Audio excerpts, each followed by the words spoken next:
Fish. The fishermen who used the port near the big station were bringing in more fish than ever before.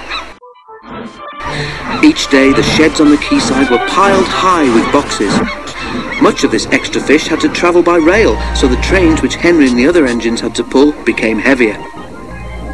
One night a special load of fish was ordered, and the Fat Controller decided that extra vans must be added to the train that the men called the Flying Kipper.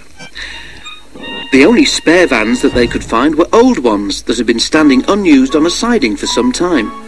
Workmen cleaned them quickly, and they were added to the tail of the train.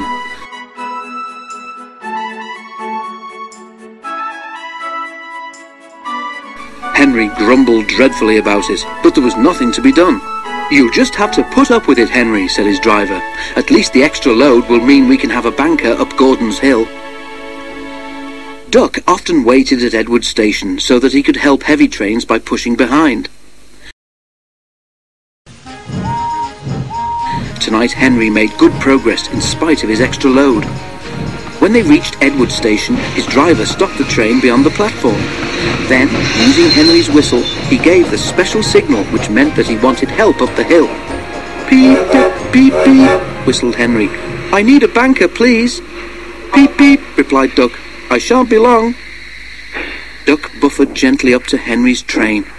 He was not coupled on so that Henry could run on without stopping when they reached the top. "Ready?" Duck whistled.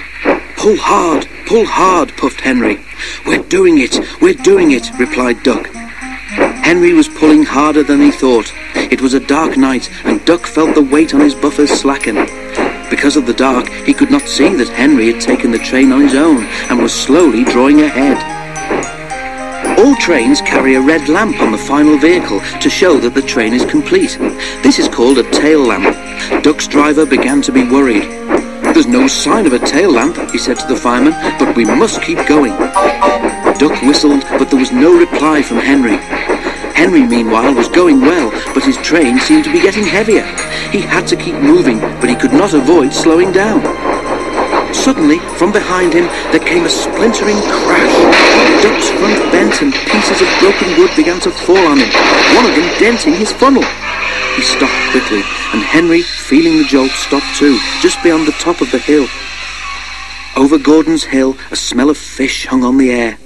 By the light of torches, the drivers and firemen tried to work out what had happened, while the guard ran back down the hill to warn the signalman. When daylight came, it was all too obvious. The lamp iron on the old van, which should have held the tail lamp, had broken, and the lamp had fallen off at the bottom of the hill. "Not your fault, Duck," said the Fat Controller. "That lamp iron should have been checked. Don't worry, we'll soon have your funnel and front straightened out." "Thank you, sir," said Duck sadly. "Thomas told me once to be careful about fish." "He was right, sir, wasn't he?"